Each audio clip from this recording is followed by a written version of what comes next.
Hello everyone, welcome back to our channel edu Nagar hub.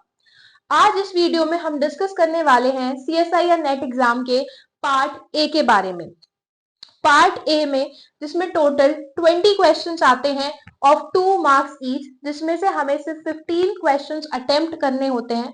So overall paper में हमें सिर्फ part A में 30 marks का पेपर अटेम्प्ट करना होता है। इस वीडियो में हम पार्ट ए के सिलेबस से लेके कुछ बेसिक कॉन्सेप्ट्स भी समझेंगे, इसलिए सबसे पहले हमारे चैनल को सब्सक्राइब कर लीजिए। वीडियो ज्यादा बड़ी नहीं है, सिलेबस डिस्कस करेंगे, उसके बाद एक टॉपिक के बेसिक कॉन्सेप्ट्स करेंगे और उसके बाद हम प्रीवियस ईयर क्वेश्चन पेपर्स में जो क्वेश्चंस आए हैं वो भी ट्राई करेंगे। तो पार्ट ए में जर्नल एप्टीट्यूड के क्वेश्चंस आते हैं, जिसमें हमारी रीजनिंग आ जाती है, मैथमेटिक्स के क्वेश्चंस आ जाते हैं, डाटा इंटरप्रिटेशन के क्वेश्चन आ जाते हैं। सो जर्नली जो लाइफ साइंस के स्टूडेंट हैं वो इस सेक्शन से बहुत डरते हैं क्योंकि इसमें मैथ्स के क्वेश्चंस आते हैं, बट ऐसा कुछ भी नहीं है। पार्ट ए बाकी सेक्शंस के कंपैरिजन में बहुत ही इजी सेक्शन है। बस जरूरत है तो बेसिक कॉन्सेप्ट समझने की, ज्यादा से ज्यादा प्रैक्टिस करने की। अगर हमने ज्यादा से ज्यादा अच्छे से प्रैक्टिस कर ली तो हम पार्ट ए को भी बाकी सेक्शन के कंपैरिजन में अच्छे से अटेम्प्ट कर पाएंगे। बात करें इसके सिलेबस की, तो इसका सिलेबस टोटल 3 पार्ट्स में डिवाइडेड होता है: न्यूमेरिकल एबिलिटी, रीजनिंग और डाटा इंटरप्रिटेशन। न्यूमेरिकल एबिलिटी में मैथ्स के क्वेश्चंस आते हैं, जो टॉपिक्स होते हैं number and simplification, LCM and HCF, averages, percentage, profit loss. ये सारे टॉपिक्स क्लास 10 तक सबने पढ़े हैं। ज्यादा हाई लेवल के क्वेश्चंस नहीं आते हैं, वही बेसिक कॉन्सेप्ट्स के क्वेश्चंस आते हैं। बस हमें जरूरत है ये सारे टॉपिक्स का एक बार रिवीजन करने की, क्योंकि 10 तक सबने ही पढ़े होते हैं। तो आगे हम पार्ट ए का जब सिलेबस कवर करेंगे तो बेसिक कॉन्सेप्ट्स करेंगे, उनके क्वेश्चंस करेंगे, फिर पीवाईक्यूज करेंगे। सेकंड जो सेक्शन आता है वो रीजनिंग का आता है। रीजनिंग में आते हैं सीरीज, कोई भी एक पर्टिकुलर हमें नंबर की या अल्फाबेट की सीरीज दे दी, उसमें पैटर्न समझ के आगे हमें वो सीरीज कंप्लीट करनी होती है। फिर कोडिंग डिकोडिंग के क्वेश्चन आ जाते हैं, एक टर्म का कोड दे दिया, दूसरे टर्म का हमें कोड, उस कोड को समझ के निकालना होता है। फिर डिस्टेंस डायरेक्शन के क्वेश्चंस, क्लॉक एंड कैलेंडर के क्वेश्चंस, एक पर्टिकुलर डेट दे दी, फिर उससे उसका एक डे बता दिया, फिर आगे एक डेट दे दी, उस पर कौन सा दिन होगा वो पूछ लिया। ऐसे क्वेश्चंस, अरेंजमेंट्स के क्वेश्चन, बहुत ही सिंपल क्वेश्चंस आ जाते हैं। उसके बाद जो थर्ड पार्ट होता है वो होता है data interpretation and graphical analysis का। इसमें हमें कोई भी डाटा दिया होगा, या वो बार ग्राफ का हो, लाइन चार्ट का हो, पाई चार्ट का हो, एक पूरा पर्टिकुलर हमें डाटा गिवन होगा, उसको अच्छे से एनालाइज करके सिंपल से क्वेश्चंस के आंसर देने होंगे। वो क्वेश्चंस भी भाई इन्हीं टॉपिक्स से आएंगे, प्रॉफिट लॉस से आ जाएंगे, एचसीएफ एलसीएम से आ जाएंगे। तो ये था पार्ट ए का सिलेबस, बहुत ही इजी सिलेबस है, बस जरूरत है तो सिर्फ प्रैक्टिस करने की। आज इस वीडियो में जो हम स्टार्ट करेंगे वो हम टॉपिक स्टार्ट करेंगे क्लॉक एंड कैलेंडर। पहले हम बेसिक कॉन्सेप्ट समझेंगे और उसके बाद previous year question paper solve करेंगे। तो क्लॉक में आगे बढ़ने से पहले मैं कुछ बेसिक्स समझाना चाहूंगी। क्लॉक तो सभी ने अपने घर में देखी होगी, जो वॉल क्लॉक होती है कैसी होती है। ये जो छोटी वाली सुई होती है ये होती है हमारी आवर हैंड, फिर इसके बाद इससे जो बड़ी होती है वो होती है हमारी मिनट हैंड, और फिर ये जो पर सेकंड चलती रहती है इससे भी बड़ी वो हमारी होती है सेकंड हैंड। इसके बाद क्लॉक में और क्या क्या होता है, क्लॉक का जो पूरा स्ट्रक्चर है वो 12 पार्ट्स में डिवाइडेड होता है। पूरा स्ट्रक्चर 12 पार्ट्स में, जो रिप्रेजेंट करता है हमारे 12 आवर्स। जो दिन में 12 घंटे होते हैं वो ये 12 पार्ट्स का डिवीजन रिप्रेजेंट करता है। अब जो क्लॉक में क्वेश्चंस आते हैं वो आते हैं कि इस टाइम में क्लॉक कितने डिग्री का एंगल बनाती है। तो सबसे पहले ये जो पूरा सर्कल बनता है, ये जो 12 पार्ट्स का पूरा एक सर्कल बनता है, इसमें जो एंगल बनाती है क्लॉक वो बनाती है 360 डिग्री का एंगल। 360 डिग्री का एंगल, अगर आपने एंगल्स के बारे में पढ़ा हो तो एक होता है 90 डिग्री का एंगल, फिर 180 डिग्री का एंगल, ऐसे होता है 120 डिग्री का एंगल। लेकिन जब पूरा एक सर्कल बनता है, ये 12 डिविजन्स को लेके पूरा एक सर्कल जब क्लॉक बनाती है तो वहां पे जो एंगल बनता है वो 360 डिग्री का एंगल होता है। तो इन 12 डिवीजन में 360 डिग्री का एंगल। पर डिवीजन की अगर हम बात करें तो पर डिवीजन में जो एंगल बनता है 360 अपॉन 12, तो पर डिवीजन का जो हमारा एंगल बनता है वो बनता है 30 डिग्री का। कहने का मतलब ये है कि यहां से और इसके बीच में जो एंगल बनेगा वो बनेगा 30 डिग्री का एंगल। फिर 1 और 2 के बीच में ये जो डिवीजन है वो बनेगा 30 डिग्री का एंगल। फिर 2 और 3 के बीच में 30 डिग्री का एंगल। तो इसका मतलब हम ये कह सकते हैं कि जो आर हैंड होती है हमारी, आर हैंड जो घंटे वाली सुई होती है, वो जो छोटी, हर घंटे में वो ऐसे मूव करती है, 12 से 1 की तरफ मूव करेगी, फिर 2 की तरफ, फिर 3 की तरफ, फिर 4 की तरफ मूव करेगी। तो हम कह सकते हैं कि वो पर आर हर घंटे में 30 डिग्री का एंगल बना रही है। वहीं पे अगर हम मिनट हैंड की बात करें तो मिनट हैंड पर मिनट मूव करती है, ऐसे 12 से, फिर 12, फिर यहाँ पे 1, फिर 2, 3, 4 और 5। तो हर एक डिवीजन में मिनट हैंड मूव करती है 5 बार, यानी कि हर एक डिवीजन में 5 मिनट्स होती है। तो अगर मिनट हैंड पर मिनट जो एंगल बनाती है वो एंगल बनाती है 30 डिग्री 5 मिनट्स में, 5 मिनट्स में उसने बनाए 30 डिग्री, पर मिनट का हो गया 30 अपॉन 6, वो हो गया हमारा 5 डिग्री का एंगल, 6 सॉरी 30 अपॉन 5 होगा ना, तो 6 डिग्री का एंगल। तो पर मिनट में मिनट हैंड ने बनाया 6 डिग्री का एंगल और आर हैंड ने बनाया 30 डिग्री का एंगल पर आर में, क्योंकि आर हैंड ऐसे डिवीजन वाइज मूव करती है और मिनट हैंड करती है मिनट वाइज मूव। ये कॉन्सेप्ट क्लियर है कि 1 मिनट में मिनट हैंड कितने डिग्री का एंगल बनाएगी और 1 घंटे में आर हैंड कितने डिग्री का एंगल बनाएगी। पूरे 12 घंटे में कितना एंगल कितने डिग्री का बनता है, 360 का। अब अगर हम आगे चलें तो अब बात कर लेते हैं स्पीड की। स्पीड का फॉर्मूला क्या होता है? स्पीड का फॉर्मूला होता है डिस्टेंस अपॉन टाइम। क्योंकि हम यहाँ पे डिस्टेंस है जो वो पूरा कवर करती है, एंगल्स में बात कर रहे हैं 360 डिग्री, इसीलिए जो ये स्पीड निकलती है वो निकलती है एंगुलर स्पीड। क्योंकि यहाँ पे हम जो स्पीड देखते हैं वो डिग्रीज में देखते हैं, वो एंगल्स में देखते हैं। तो जो भी हम स्पीड निकालते हैं, चाहे वो आर हैंड की हो या वो मिनट हैंड की हो, वो हम एंगुलर स्पीड निकालते हैं। तो सबसे पहले जो मिनट हैंड की स्पीड होगी, अब मिनट हैंड है ऐसे, पूरे 1 घंटे में उसने एक सर्कल कवर किया, तो 1 घंटे में वो एंगल बनाती है 360 डिग्री का। 1 घंटे में मिनट्स कितनी हो, ये डिस्टेंस हो गई अपॉन, अब टाइम, ये स्पीड निकाल रहे हैं हम, डिस्टेंस अपॉन टाइम, डिस्टेंस हो गई 360 डिग्री। टाइम 1 घंटे में कितनी मिनट्स होती है, 60, तो उसकी स्पीड हो गई 6 डिग्री पर मिनट, क्योंकि ये मिनट में था ना, तो 6 डिग्री पर मिनट। ये हमारी स्पीड आई है मिनट हैंड की। टोटल डिस्टेंस उसने 1 घंटे में कवर करी 360 डिग्री, टाइम उसने लिया 60 मिनट्स, तो हमारी स्पीड आ गई 6 डिग्री पर मिनट। वहीं पे आर हैंड की बात करें, ये स्पीड आई है हमारी मिनट हैंड की, हमने 1 घंटे में जब निकाली थी वो 360 और पर मिनट आई है। अब आर हैंड 1 घंटे में कितनी डिस्टेंस कवर कर रही है, अब आर हैंड जो हमारी चलती है वो डिवीजन वाइज मूव करती है, जैसे यहाँ 12 है और यहाँ पे 1 है, तो ऐसे मूव करती है। तो इसके बीच का जो हमारा एंगल होता है वो 30 डिग्री होता है। तो इसके बीच की डिस्टेंस कितनी हो गई हमारी, यहाँ पे हो गई स्पीड आर हैंड की डिस्टेंस हो गई 30 डिग्री। उसके बाद 1 घंटे उसने टाइम ट्रेवल किया है, तो 1 घंटे में होती है 60 मिनट्स, तो टाइम हो गया 60। तो जो आर हैंड की स्पीड होगी पर मिनट वो होगी हाफ डिग्री पर मिनट।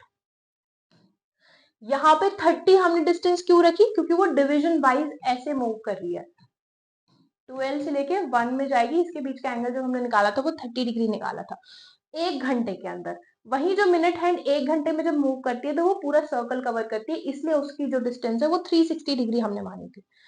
तो इसमें स्पीड कैसे निकली, स्पीड का फॉर्मूला होता है डिस्टेंस अपॉन टाइम।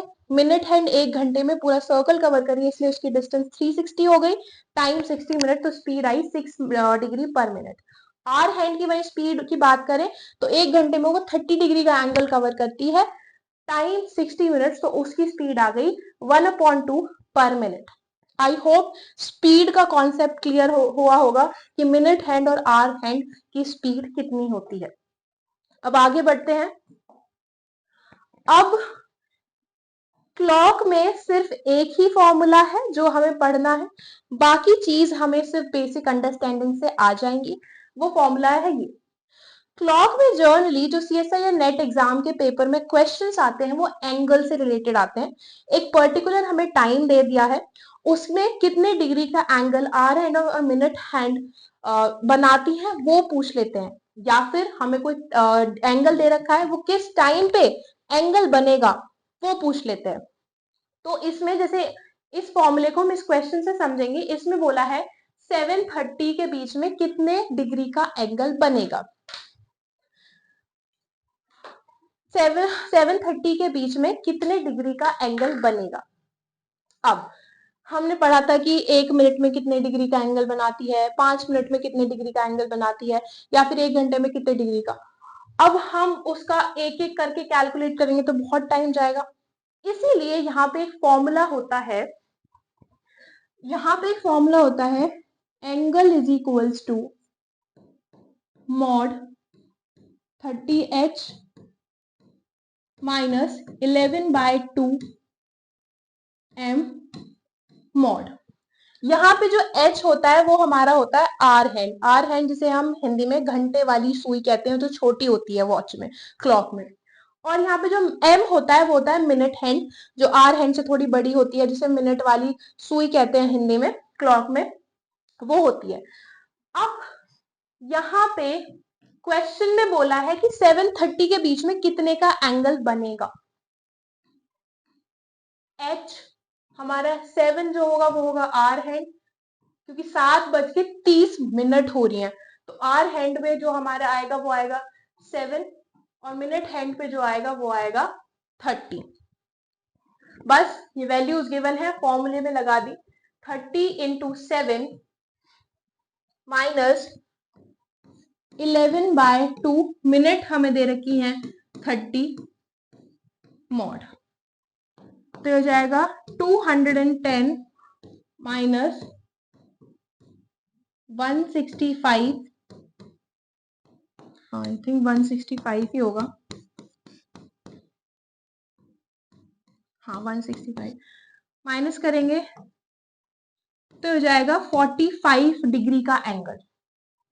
क्या किया हमने, एक फॉर्मूला हमें गिवन है, वैल्यूज हमें दे रखी है, सिंपल सी वैल्यूज हमने पुट की और आंसर आ गया। अब क्वेश्चन उठता है कि ये मॉड किस लिए हमने लगा रखा है। तो कभी कभी क्वेश्चन सॉल्व करते वक्त हमारा जो एंगल है वो माइनस में आ जाता है। अब क्योंकि एंगल्स माइनस में नहीं होते हैं तो उसे प्लस करने के लिए हम मॉड लगाते हैं, मॉड की वजह से वही एंगल हमारा प्लस में हो जाता है। बस मॉड का यही काम है, इसमें ज्यादा कोई बड़ी साइंस नहीं है कि ये दो ऐसे ब्रैकेट क्यों लगा रखे हैं। मॉड का बस यही काम है कि कभी कभी हमारा एंगल माइनस में आ जाता है, उसे प्लस में करने के लिए हम यहाँ पे मॉड लगाते हैं, उससे हमारा साइन चेंज हो जाता है। ठीक है, यही एक फॉर्मूला है जो क्लॉक में आपको पढ़ना है। बाकी क्वेश्चंस बेसिक अंडरस्टैंडिंग से हो जाएंगे। आई होप ये फॉर्मूला समझ आया। इजी सा फॉर्मूला है एंगल निकालने के लिए, वैल्यू आपको गिवन होंगी, इस फॉर्मूले में पुट करनी है और सिंप्लीफिकेशन करना है, सिंपल सा बस। अब आगे बढ़ने से पहले हम कुछ इंटरेस्टिंग बातें जानेंगे। इंटरेस्टिंग कह लीजिए, या ऐसी चीजें हैं कभी कभी किसी ने नोटिस की होंगी या कभी नहीं की होंगी, हम जनरली अपनी क्लॉक में ऐसी चीजें नोटिस नहीं करते हैं, तो वही बातें हम जानेंगे। सबसे पहले कि हमारी जो वॉल क्लॉक होती है, कभी ना कभी उसकी जो मिनट हैंड होती है, जो छोटी वाली सॉरी मिनट तो बड़ी होती है, आर हैंड होती है जो छोटी वाली सुई होती है, और जो बड़ी वाली जो मिनट हैंड होती है बड़ी वाली सुई, कभी ना कभी आपस में ओवरलैप करती है, एक दूसरे से मिलती है, एक दूसरे के ऊपर नीचे होती है। ओवरलैप मतलब एक नीचे और उसके बिल्कुल ऊपर एक और, तो ओवरलैप करती है, कहीं ना कहीं मिलती होंगी। तो कभी कभी ये क्वेश्चन भी आ जाता है कि कितने टाइम, 12 घंटे में कितने टाइम ये जो मिनट हैंड और आवर हैंड की सुई है आपस में मिलती हैं, ओवरलैप करती हैं, या कोई हमें टाइम दे दिया होता है कि क्या इस टाइम में वो ओवरलैप करती हैं या नहीं। सबसे पहले जो चीज जानने की है वो है कि जब भी मिनट हैंड और आवर हैंड आपस में ओवरलैप करेंगी वहां पर 0 डिग्री का एंगल बनेगा, वहां पर 0 डिग्री। क्योंकि यहाँ पे आप ही देखिए एंगल कैसे बनेगा, या तो ऐसे बनेगा, जब मिनट हैंड ऐसे होगी तो यहाँ पे कोई डिग्री का एंगल बनेगा, या ऐसे बन जाएगा, ऐसे बन जाएगा। लेकिन जब वो आपस में ही ओवरलैप करेंगी वहां एंगल कैसे बन सकता है? तो वहां पे हमेशा वैल्यू, जो एंगल की वैल्यू होगी वो हमेशा 0 डिग्री होगी। अब बात करते हैं कि कौन कौन से टाइम पे ये दोनों जो मिनट हैंड और आवर हैंड है आपस में ओवरलैप करेंगे। सबसे पहले यहाँ पे दिख रहा है 12 बजे ओवरलैप कर सकती हैं, ठीक है। उसके बाद अगर हम 12 से 1 के बीच में बात करें तो 1 5 पे ओवरलैप कर सकती हैं। उसके बाद 1 से 2 के बीच में बात करें तो 2 10 पे ओवरलैप कर सकती हैं। 2 से 3 के बीच में बात करें तो 3 15 पे ओवरलैप कर सकती हैं।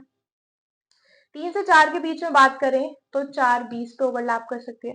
तो हम पैटर्न क्या देख रहे हैं यहाँ पे, हर 1 घंटे में एक ना एक बार दोनों मिनट हैंड और आवर हैंड, हिंदी में कह लीजिए जो छोटी वाली सुई और बड़ी वाली सुई है, आपस में हर 1 घंटे में एक बार तो जरूर ओवरलैप करती हैं, एक बार तो जरूर 0 डिग्री का एंगल बनाती है। तो पर आवर एक बार कर रही है वो, तो 12 घंटे में कितने बार करना चाहिए? 12 टाइम्स। 12 घंटे में कितनी बार करेंगी? 12 टाइम्स। लेकिन ऐसा नहीं है, यहाँ पे एक एक्सेप्शन है। हम जर्नली ऐसी चीजों को नोटिस नहीं करते हैं, लेकिन अगर आपने अपनी वॉल क्लॉक जो होती है घर पे उसे कभी नोटिस किया हो तो एक टाइम ऐसा आता है जब ये दोनों आवर हैंड और मिनट हैंड आपस में ओवरलैप नहीं करती हैं, आपस में नहीं मिलती हैं, तो ये कह लीजिए 0 डिग्री का एंगल नहीं बनाती है। वो टाइम जो हमारा होता है वो टाइम होता है 11 से 12 के बीच में। 11 से 12 के बीच में कभी भी जो मिनट हैंड और आवर हैंड है वो नहीं मिलती हैं। एक टाइम है वो 11 से 1 के बीच में 12 बजे, अभी हमने देखा था कि 12 बजे आपस में मिल रही थी, लेकिन वो 12 बजे करेक्ट मिल रही थी, 11 और 12 के बीच में नहीं मिल रही थी, करेक्ट 12 बजे मिल रही थी। तो वो टाइम 12 से और 1 के बीच में आ जाता है।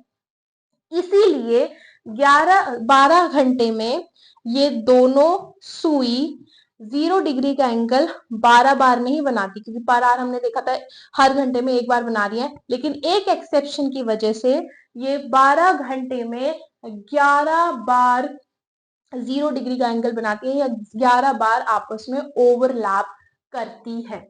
तो वही 24 आवर्स में कितनी बार करेंगी? 22 टाइम्स, क्योंकि डबल हो गया ना, 12 का डबल 24 आवर्स और 11 का डबल 22, तो वो 22 टाइम्स डबल करेंगी। इसका मतलब चाहे रात में हो चाहे सुबह में हो, 11 से 12 के बीच में कभी भी ये दोनों सुई आपस में नहीं मिलेंगी। जो टाइम है किस किस टाइम पे ये मिलती है वो आ जाते हैं कि 12 बजे करेक्ट मिलती हैं, फिर 1 5 पे मिलती हैं, 2 11 पे मिलती हैं, 3 16 पे मिलती हैं, 4 22 पे मिलती हैं, ऐसे ऐसे ऐसे करते लास्ट मिलती हैं 10 55 पे। 10 55 के बाद सीधे फिर 12 बजे मिलती हैं, यानी कि 10 55 से 12 बजे मिल रही है, यानी कि फिर से 11 टू 12 के बीच में कहीं नहीं मिल रही है, क्योंकि ये 10:55 11 से पहले हो गया ना, उसके बाद 12 बजे मिल रही है, तो 11 टू 12 के बीच में ना मिलके सीधे फिर से 12 बजे मिल रही है। तो ये एक एक्सेप्शन है, नोटिस नहीं किया होगा कभी किसी ने, लेकिन एक बार आज नोटिस करना कि क्या ऐसा होता है। अब सेकंड जो चीज है वो है, एक और क्वेश्चन मैंने देखा था, एक क्वेश्चन आया था, एक टाइम हमें गिवन था कि इस टाइम में जो आर हैंड है और जो मिनट हैंड है वो 180 डिग्री का एंगल कब बनाती हैं, वो क्वेश्चन पूछा था।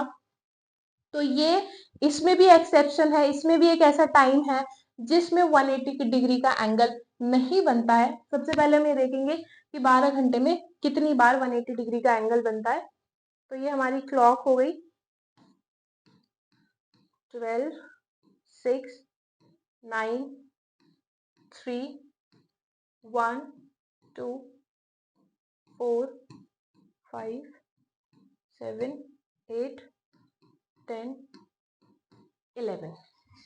ये क्लॉक हो गई 180 डिग्री का मतलब एक स्ट्रेट लाइन बन रही है दोनों हैंड से।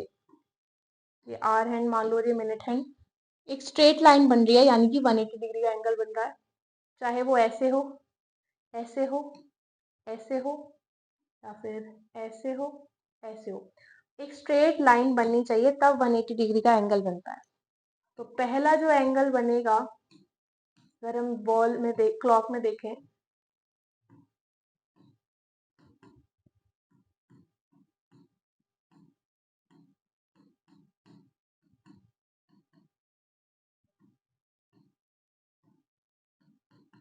तो पहला जो एंगल बनेगा यहाँ पे 12 से 1 के बीच में एक 12.5 बन सकता है, एक स्ट्रेट लाइन बनेगी 180 डिग्री का।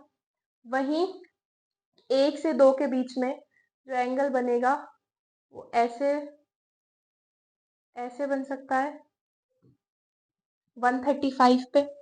वहीं 2 से 3 के बीच में ऐसे बन सकता है 240 पे। फिर 3 से 4 के बीच में ऐसे बन सकता है 345 से, ऐसे ऐसे करके। तो हम यहाँ पे नोटिस कर रहे हैं कि हर एक घंटे में एक ना एक बार आर हैंड और मिनट हैंड 180 डिग्री का एंगल बना रही है, यानी कि एक ना एक बार ऐसी स्ट्रेट लाइन बन रही है, ऐसी हो, ऐसी हो, ऐसी हो, स्ट्रेट लाइन बननी चाहिए, वही 180 डिग्री का एंगल होता है। तो इसके हिसाब से 12 आवर्स में 12 टाइम्स बनना चाहिए। लेकिन यहाँ पे भी एक एक्सेप्शन है कि 5 और 6 के बीच में, 5 से 6 के बीच में आर हैंड और मिनट हैंड 180 डिग्री का एंगल नहीं बनाते हैं। 180 डिग्री का एंगल जो बनता है वो सीधे बनता है 6 बजे, वो सीधे बनता है 6 बजे। लेकिन बात हो रही है 5 से 6 के बीच में, तो 5 से 6 के बीच में तो एंगल नहीं बना, वो करेक्ट 6 बजे बना, जो कि काउंट होता है 6 से 7 के बीच में। तो यहाँ पे भी एक्सेप्शन आ जाता है कि 5 से 6 के बीच में 180 डिग्री का एंगल नहीं बनता है। इसी वजह से 12 घंटे में 11 बार ही 12 घंटे में 11 बार ही मिनट हैंड और आर हैंड 180 डिग्री का एंगल बनाते हैं, या फिर एक स्ट्रेट लाइन फॉर्म करते हैं। और इसी की वजह से 24 आवर में 22 टाइम्स 180 डिग्री का एंगल बनता है। बेसिक सी चीजें हैं जो क्लॉक में शायद अभी तक आप लोगों ने नोटिस नहीं की होगी, लेकिन एक बार नोटिस करोगे तो लगेगा क्या इंटरेस्टिंग चीज हमने आज सीखी है। लेकिन ये रोज क्लॉक में ये एक्सेप्शंस डेली होते हैं कि 5 से 6 के बीच में 180 डिग्री का एंगल नहीं बनता, या फिर 11 से 12 के बीच में दोनों आर हैंड और मिनट हैंड आपस में ओवरलैप नहीं करते। यही चीजें थी जो क्लॉक में हमें समझनी थी। कुछ नहीं किया हमने, पहले क्लॉक का बेसिक समझे कि कितने डिग्री का एंगल बनाती है, कितनी स्पीड होती है आर हैंड की और मिनट हैंड की। सिर्फ एक फॉर्मूला हमने इसमें पढ़ा है, वो भी एंगल कैसे निकालते हैं, इजी ट्रिक थी। बस वैल्यूज गिवन होंगी, हमें वो वैल्यूज पुट करनी है। उसके बाद जो भी क्वेश्चंस आप क्लॉक से रिलेटेड करेंगे वो आप अपनी बेसिक अंडरस्टैंडिंग पे करेंगे। अब हम यहाँ पे प्रीवियस ईयर क्वेश्चन सॉल्व करेंगे। एक बार आप इन क्वेश्चंस को सॉल्व करके देखो, आपको खुद समझ आ जाएगा कि कितने इजी क्वेश्चंस आए। तो ये क्वेश्चन जून 2013 के पेपर में आया था। क्वेश्चन को पढ़ते हैं। What is the angle between the minute hand and the hour hands of a clock at 7:35। Angle पूछा है 7:35 में मिनट हैंड और आवर हैंड के बीच में। एंगल का एक ही फॉर्मूला हमने पढ़ा है, वो है A is equals to mod 30h minus 11/2 m mod. सिर्फ यही एक फॉर्मूला हमने एंगल का पढ़ा है। आर हैंड की वैल्यू 7 गिवन है, मिनट हैंड की वैल्यू 35 गिवन है, सिर्फ वैल्यूज पुट करनी है। अगर यहाँ पे हम वैल्यूज पुट करें, a is equal to 30 into h हमारा 7 है, माइनस 11/2 m हमारा 35 है, ये हो जाएगा 210 माइनस 11 इंटू 35, 385 अपॉन 2,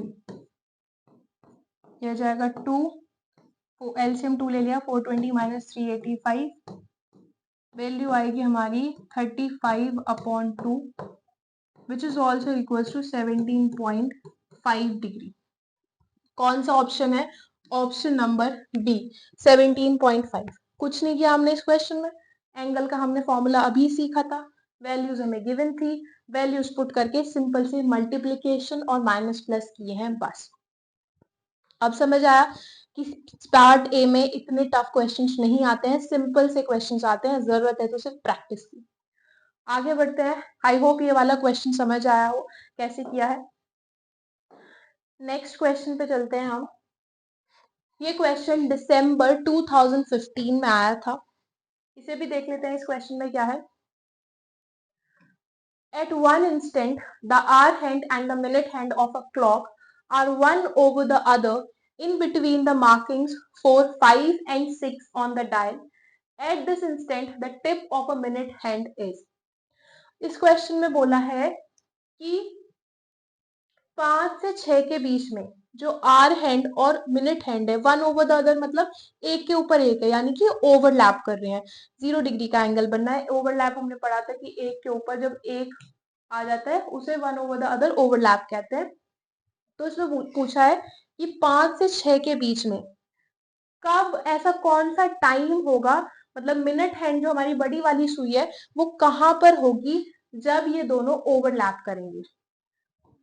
तो 5 से 6 में पहले हम आर हैंड देख लेते हैं वो कहाँ होगी, क्योंकि आर हैंड जहां होगी उसी के ऊपर मिनट हैंड होगी।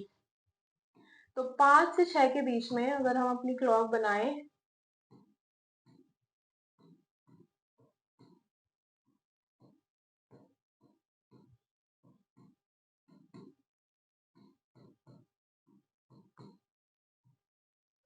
पांच से 6 के बीच में जब 5 बज रहे हैं, आर हैंड यहाँ होनी चाहिए 5 के पास, मतलब कि एग्जैक्ट 5 तो नहीं होती है, 5 के आसपास होती है। अगर उसमें कहा है one over the other overlap कर रही हैं, तो मिनट हैंड भी कुछ यहाँ 5 के आसपास होनी चाहिए, आर हैंड को ओवरलैप करते हुए, आर हैंड को छूते हुए। ऑप्शन पढ़िए। Is closer to the marking for 6 के क्लोजर तो नहीं होगी, क्योंकि जहां आर हैंड होनी है वहीं मिनट हैंड होनी चाहिए। सेकेंड ऑप्शन है is equidistant from the markings for 5 and 6। इसमें बोला है कि 5 और 6 के बीच में, मतलब कि दोनों की तरफ से दूरी एक जैसी होनी चाहिए, इक्वल होनी चाहिए। तो यहाँ पे बीच में तो बिल्कुल नहीं होगी, क्योंकि मिनट जब आर हैंड ही 5 पे है तो मिनट हैंड उसे ओवरलैप भी 5 पे करेगी। तो इसका आंसर होगा C, is closer to the marking for 5। क्यों? क्योंकि यहाँ पे 5 से 6 के बीच में आर हैंड होगी तो मिनट हैंड भी यहीं पे ओवरलैप करेगी। डी ऑप्शन तो कहीं से कहीं तक नहीं हो सकता। Is equidistant from the markings for 11 and 12। 11 and 12 के बीच में कैसे हो सकती है? जब आर हैंड 5 पे होगी तो मिनट हैंड को भी ओवरलैप वहीं करना होगा ना। तो इसका आंसर हो गया is closer to marking for 5। इस वाले क्वेश्चन में तो हमने कोई फॉर्मूला भी नहीं लगाया, बस क्वेश्चन को पढ़ा, उसे समझने की कोशिश की वो क्या कह रहा है, और धीरे धीरे जो उस क्वेश्चन में बोला है वही स्टेप्स फॉलो किए और क्वेश्चन अपने आप हो गया। ऐसे ही क्वेश्चन रीजनिंग में, मैथमेटिक्स में आएंगे। आपको मैं बार बार कह रही हूँ, प्रैक्टिस प्रैक्टिस प्रैक्टिस करनी है ऐसे क्वेश्चंस की, तभी पार्ट ए के क्वेश्चंस आप अच्छे से अटेम्प्ट कर पाओगे। आगे चलते हैं नेक्स्ट क्वेश्चन पे। ये वाला क्वेश्चन जून 2016 एंड जून 2021 दोनों में आया है, same question. Generally CSIR net exam के क्वेश्चंस रिपीट नहीं होते हैं, बट ये एक एक्सेप्शन है कि ये क्वेश्चन रिपीट हो गया है। देख लेते हैं इस क्वेश्चन में भी क्या है। How many times starting at 1 PM would the minute and the hour hands of a clock make an angle of 40 degrees with each other in the next 6 hours? इस क्वेश्चन में बोला है कि 1 बजे से लेकर नेक्स्ट 6 आवर्स, एक से नेक्स्ट 6 आवर हो गए 7 PM तक, उस टाइम के बीच में, इन 6 घंटे के बीच में कितनी बार 40 डिग्री का एंगल बनेगा? कितनी बार 40 डिग्री का एंगल बनेगा? हमें ये नहीं निकालना है कि किस टाइम पे बनेगा, ये निकालना है कि कितनी बार 40 डिग्री का एंगल बनेगा। एक ही फॉर्मूला हमने पढ़ा है एंगल निकालने का, वो है A is equals to mod 30H minus 11/2m mod. Angle हमें गिवन है 40 degree, 40 is equals to 30H minus 11/2m mod. 6 घंटे में निकालना है तो आर हैंड कुछ भी हो सकता है, मिनट हैंड कुछ भी हो सकता है, इतना लंबा कैलकुलेट करने की जरूरत नहीं है। बट एक स्टेप फॉलो करना है, जब हम यहाँ से मॉड हटाएंगे, जब मॉड हटाते हैं तो इक्वल टू के सामने जो भी होता है उसमें दो पॉसिबिलिटीज बनती हैं, या तो वो प्लस का हो जाता है या वो माइनस का हो जाता है। तो दो पॉसिबिलिटी बनती है जब हम मॉड हटाते हैं। तो एक पॉसिबिलिटी हो जाएगी प्लस का 40 is equals to 30H minus 11/2m। दूसरी पॉसिबिलिटी हमारी यहाँ पे बनेगी minus 40 is equals to 30H minus 11/2m। यानी कि हर एक घंटे में दो पॉसिबिलिटीज आएंगी, हर एक आवर में 6 घंटे का हमें निकालना है, यानी कि दो पॉसिबिलिटी है तो दो बार एंगल बनेंगे, एक बार प्लस में 40 डिग्री बन रहा है, एक में माइनस 40 डिग्री बन रहा है, दो बार बनेंगे तो हर एक घंटे में दो बार बनेंगे, 6 घंटे में निकालना है। ऐसे हमारे कैलकुलेट होके आते हैं 12 टाइम्स, कि वो 6 घंटे में 12 बार बनाएगा, क्योंकि हर एक घंटे में दो बार बना रहा है। लेकिन हमने कुछ इंटरेस्टिंग फैक्ट्स जब हमने पढ़े थे तो एक्सेप्शंस पढ़े थे कि कभी कभी आवर हैंड और मिनट हैंड एक ऐसा टाइम आता है जिस टाइम पे 180 डिग्री का एंगल नहीं बनाती है, जिस टाइम पे 0 डिग्री का एंगल नहीं बनाती है। तो इसमें भी एक एक्सेप्शन हो सकता है कि किसी टाइम पे वो 40 डिग्री का एंगल बना ही ना रही हो, वो भी देख लेते हैं। 1 to 7 के बीच में हमें निकालना है, 1 to 7 के बीच में। सबसे पहले 1 से 2 के बीच में देख लेते हैं कि वो एक्सेप्शन लाई कर रहा है या नहीं। तो एंगल हमें गिवन है 40, आर हैंड हमें गिवन है 1, क्योंकि 1 से 2 के बीच में निकालना है इसलिए हम आर हैंड अपना 1 रखेंगे, इंटू 1 माइनस 11/2m मॉड था। जब हम यहाँ पे मॉड हटाएंगे तो एक पॉसिबिलिटी हमारी होगी minus 40 is equals to 30 into 1, 30 into 1 30 हो जाता है, माइनस 11/2m। एक पॉसिबिलिटी हमारी ये हो गई, एक पॉसिबिलिटी हमारी ये हो जाएगी 40 is equals to 30 minus 11/2m। m निकालो या नहीं निकालो कोई फर्क नहीं पड़ता, क्योंकि हमें पूछा ही नहीं है किस टाइम पे 40 डिग्री का एंगल बनेगा। बस हमें पॉसिबिलिटी देखनी है कि 40 डिग्री का एंगल क्या सच में बन रहा है या नहीं बन रहा है। यहाँ पे अगर ये इक्वेशन को हम चेंज करेंगे तो 11/2m प्लस का इज इक्वल्स टू 30 प्लस 40, ये प्लस में आ जाएगा तो आ जाएगा 70। यहाँ पे बात करें तो हो जाएगा 11/2m is equals to 30 minus 40 minus का 10, माइनस का 10। मिनट माइनस में आ ही नहीं सकती, तो ये वाली पॉसिबिलिटी नहीं हो सकती। यानी कि जो एक्सेप्शन है वो 1 से 2 के बीच में है, 1 से 2 के बीच में एक बार तो बनेगा, दूसरी बार की पॉसिबिलिटी नहीं है।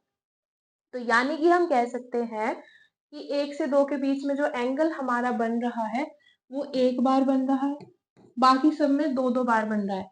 2 से 3 के बीच में 2 बार बन रहा है, 3 से 4 के बीच में 2 बार बन रहा है, 4 से 5 के बीच में 2 बार बन रहा है, 5 से 6 के बीच में 2 बार बन रहा है और 6 से 7 के बीच में 2 बार बन रहा है। तो अगर इसका टोटल किया जाए तो कितनी बार 40 डिग्री का एंगल बन रहा है? 2 और 1 3, 2 5, 4 2 7 और 2 9 और 2 11। आंसर क्या आ गया? सी। कि 1 बजे के बाद नेक्स्ट 6 आवर्स में 11 बार 40 डिग्री का एंगल बनेगा। एक ही फॉर्मूला था जो हमने पहले पढ़ा था, उसी फॉर्मूले को लगाया है। बस एक बार एक्सेप्शन चेक करना है कि कहीं एक्सेप्शन तो नहीं लग रहा, ऐसा तो नहीं है कोई एक ऐसा टाइम आ जाए जहाँ पे 40 डिग्री का एंगल बन ही नहीं रहा। वो पॉसिबिलिटी हमने निकाली थी, देखी थी कि 1 से 2 के बीच में सिर्फ एक ही बार 40 डिग्री का एंगल बन रहा था। सिंपल सा क्वेश्चन था, एक फॉर्मूला लगाने से सॉल्व हो गया। अब आते हैं, आई होप ये क्वेश्चन समझ आया हो। अब आते हैं नेक्स्ट क्वेश्चन पे। ये वाला क्वेश्चन जून 2020 में आया था। I don't know the shift, कौन सी शिफ्ट में आया था, बट ये जून 2020 के पेपर में आया था। देख लेते हैं ये क्वेश्चन को भी क्या कह रहा है question. A clock takes 7 seconds to announce 7 o'clock by chiming 7 times. How many seconds will this clock take to announce 10 o'clock by chiming 10 times? ये कह रहा है कि 7 बार स्ट्राइक करके 1 2 3 4 5 6 7 7 बार स्ट्राइक करके एक क्लॉक 7 o'clock पे पहुंचती है और उसकी स्पीड है 7 seconds। तो 7 टाइम्स में 7 seconds। जनरली स्टूडेंट्स यहाँ पे गलती क्या कर रहे हैं कि 7 बार में 7 सेकंड ले रही है तो 10 बार में 10 सेकंड लेगी और ऑप्शन ए टिक कर दिया।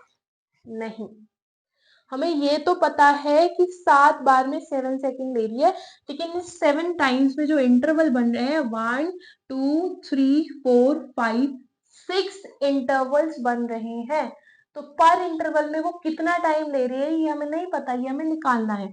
तो एक 6 इंटरवल्स में वो 7 सेकंड्स ले रही है, तो पर इंटरवल में जो टाइम लेगी वो 7/6 लेगी। टाइम कितना टोटल टाइम लिया और कितने इंटरवल बन रहे हैं, नंबर ऑफ इंटरवल। इससे हमें पर इंटरवल का टाइम आ गया। अब हमें निकालना है कि 10 टाइम्स में वो 10 o'clock में कितना टाइम लेगी, कितने सेकंड्स का टाइम लेगी। तो यहाँ पे अगर हम 10 टाइम्स करें 1 2 3 4 5 6 7 8 9 10। तो यहाँ पे इंटरवल कितने बन रहे हैं 1 2 3 4 5 6 7 8 9 इंटरवल्स बन रहे हैं। तो 9 इंटरवल का हमें टाइम निकालना है। पर इंटरवल का टाइम हमारा 7/6 है, 9 इंटरवल का निकालना है तो ये हो जाएगा 7/6 इंटू 9। तो ये हो जाएगा 63/6 सॉरी, और इसकी वैल्यू आ जाएगी 10.5। तो इसका आंसर क्या हुआ, सी 10.5। एक ही मिस्टेक इसमें बच्चे करते हैं कि यहाँ पे 7 टाइम्स में 7 सेकेंड्स हो रहा है तो 10 टाइम्स में 10 सेकेंड हो गया और ऑप्शन ए टिक कर दिया। ये ऑप्शन दिया ही आपको कंफ्यूज करने के लिए है, लेकिन यहाँ पे पहले हमें इंटरवल्स काउंट करने हैं कि कितने इंटरवल्स में पर इंटरवल का टाइम हमें निकालना पड़ेगा, तभी तो हम 9 इंटरवल्स का टाइम निकाल पाएंगे। यही क्वेश्चंस क्लॉक से रिलेटेड प्रीवियस ईयर पेपर्स में आए हुए हैं। यही था क्या किया आज की वीडियो में, हमने बेसिक कॉन्सेप्ट समझा। एक ही फॉर्मूला था क्लॉक से रिलेटेड, बस उसी से हमने बेसिक अंडरस्टैंडिंग से उसी फॉर्मूले को लगा के सारे क्वेश्चन सॉल्व किए। जिन क्वेश्चंस पे वो फॉर्मूला नहीं लग रहा था उन्हें अच्छे से धीरे पढ़ के हमने उन्हें समझने की कोशिश की। उसके बाद जो क्वेश्चन में बोला है वही स्टेप्स फॉलो किए और धीरे धीरे करते हैं क्वेश्चन अपने आप ही सॉल्व होते गए। अगली वीडियो में इसी टॉपिक को हम कंटिन्यू करेंगे जो कैलेंडर का है। ऐसे ही कॉन्सेप्ट्स क्लियर करने के लिए, previous year question paper solve करने के लिए you can download our app Edunagar hub from Play Stores. अभी भी कोई क्वेरी है तो feel free to drop it in the comment box. Video अच्छी लगी हो तो इसे ज्यादा से ज्यादा शेयर करें, चैनल को